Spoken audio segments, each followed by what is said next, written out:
But again, I was mentioning before, he's a DJ, so we've got plenty of questions for him, in his career, maybe DJing, going forward and whatnot.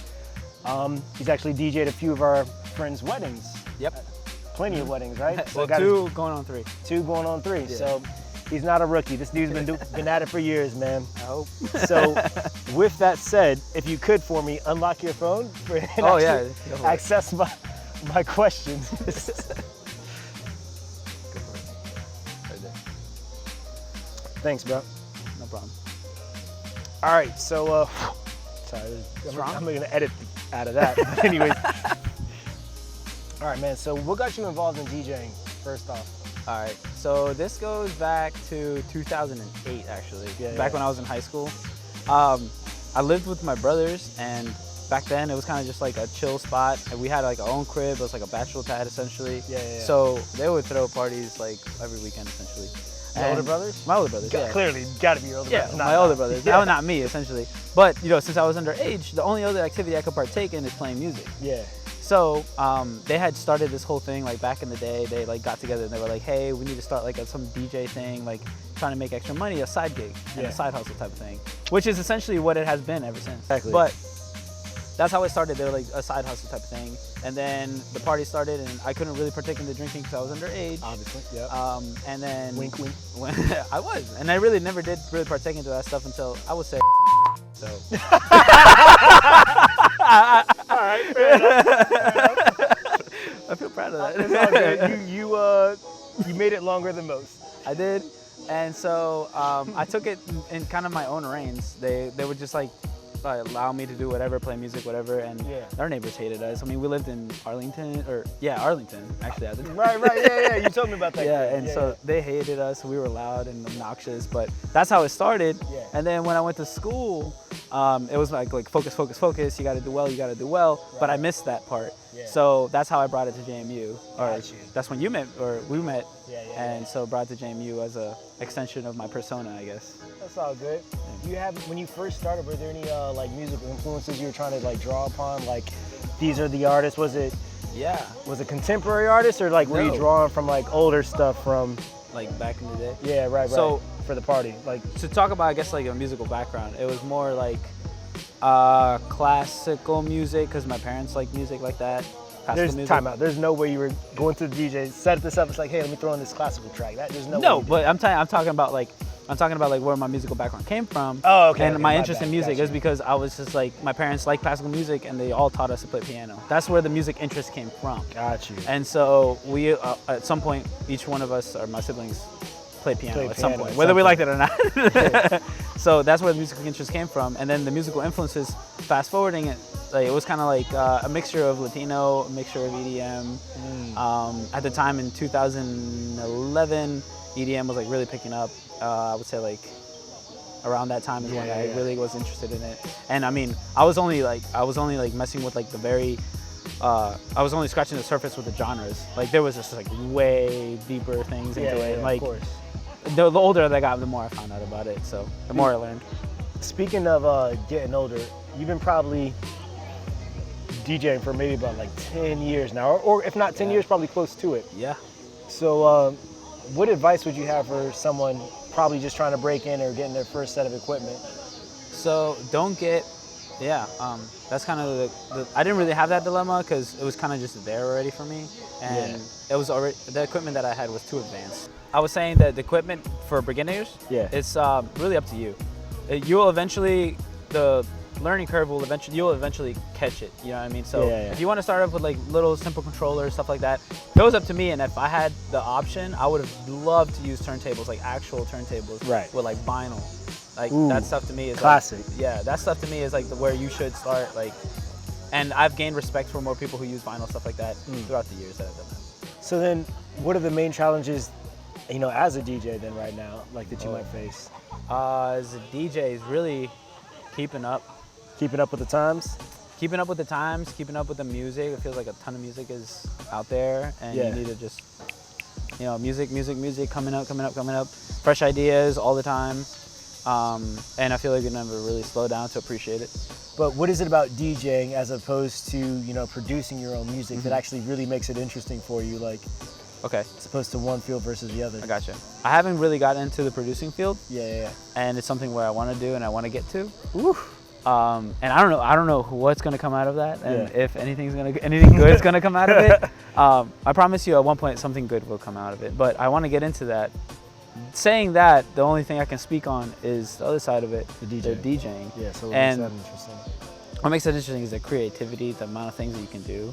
Right, like with people. Like with the people. I feel like when you're DJing, you have an opportunity to teach, kind of like a professor, teacher, or student type of thing. I know it's not that deep, but that's cool. Like, but it really does. It really is one of those moments where you get to like reach out and show the public or show whoever's listening to what your thoughts and your inner creativity is. So for me, like at least for the parties that I've been present where you were the DJ, it's like you control the heartbeat, you control that tempo. Yeah, it's you go with the vibe of the audience, but at the same time you've got your own influence on that. Yeah, a lot of the stuff that I bring from is like Daft Punk. That's my favorite, and they're all about that. You know, like they break it down to like the biology. They're like, oh, the natural heartbeat of the human is like 120 BPM is like really I think you were showing me about that stuff like that, and so I feel like you can make that connection, that deep connection. So what do you usually start off with when you're preparing your own, like when preparing a set? Well, like I said, I'm more of a freelance creativity type of thing.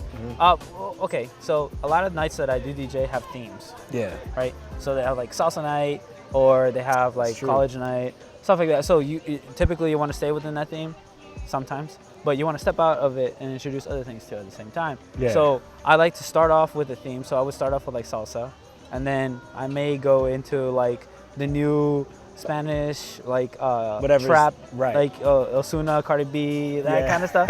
Yeah, so like, and then people are like, oh, what's that? And then you have that Cardi B connection to hip hop, and then boom, you got hip hop right there. Now you got hip hop available to you. Oh yeah. So people like artists making those kind of connections. It bleeds into like the next. It just flows. It's a story. Interesting. Yeah. I've never thought about it like that. So how important is it to build like a real relationship with the music that you're playing? Because how important is it to build a relationship with the music that I'm playing? Yeah. It used to. I'm just saying, like there's so much music out there. Yeah, that's what I was saying. It used to be like more important. Like I will play oldies right now, and I will know all the words to that song. Yeah. And I will identify a lot more to that song because I don't know, I played it way more. Yeah. But I will play new songs nowadays, and I'll just like know like maybe the chorus. Right. And then the rest of it is just like, all right, it was there.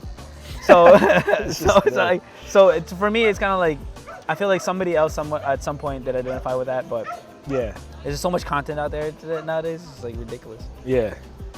We're back after our presentation by Hogarden and Red Solo Cups. Red Solo Cups. Walmart 99-cent packages. You've been holding it down since the 08 to the 99. Appreciate you, man. Appreciate you. So here, oh, my bad. So when there's more music than one can possibly take in, it's becoming increasingly hard to know what constitutes an original and a remake anymore. So what's your opinion on the importance of roots, traditions, respecting originals, and sources? Man, the one word that stood out of that was respect. Yeah. And nobody respects nothing anymore. Sorry to go that way, but yes, a lot of music that we listen to nowadays already has an original. Yeah. And which nobody, which we listen to, and nobody either cares or gives credit to.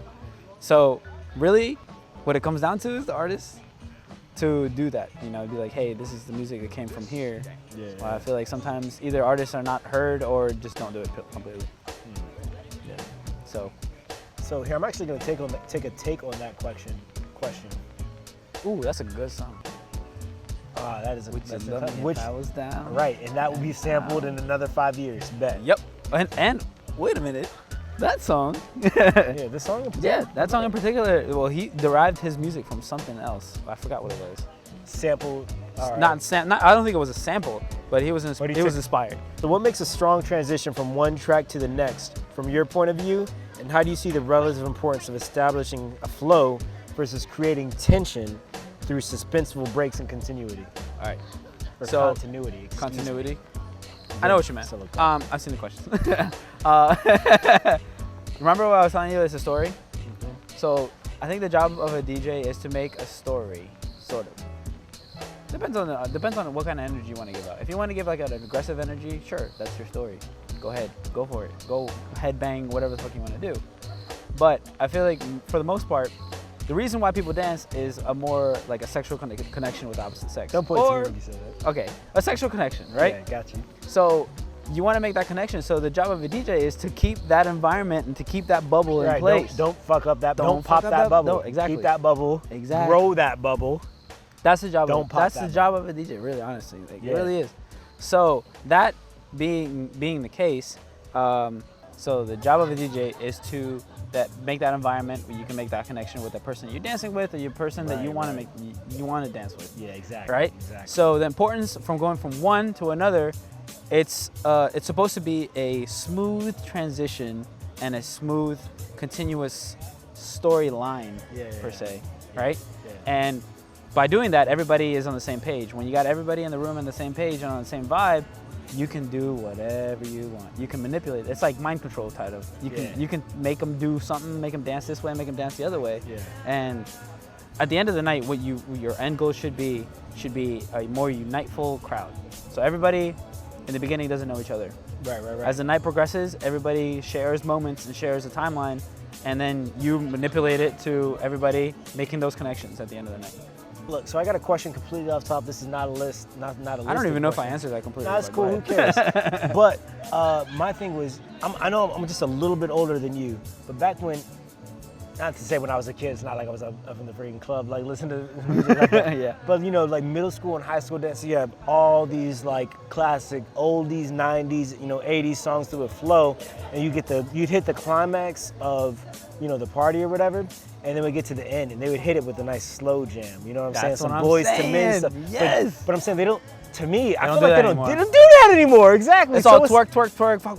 And then it's like, hey, we're closing. Yeah. Lights on. Good night, everybody. I know what you mean. So exactly. like, what's up with?